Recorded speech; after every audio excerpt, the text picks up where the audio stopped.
ये देखो इवांशी ने बहुत ही ज़बरदस्त जो है तेल बनाया। ये पाउडर लगाएगी पहले तो, उसके बाद में तेल लगाएगी।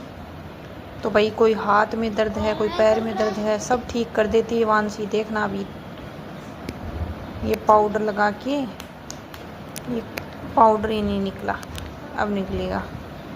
हाँ, अब लगाएगी तेल। और ये तेल लगाने के बाद में ये मानो कि जो दर्द था वो गायब एकदम से। हाँ, ये लगा दिया।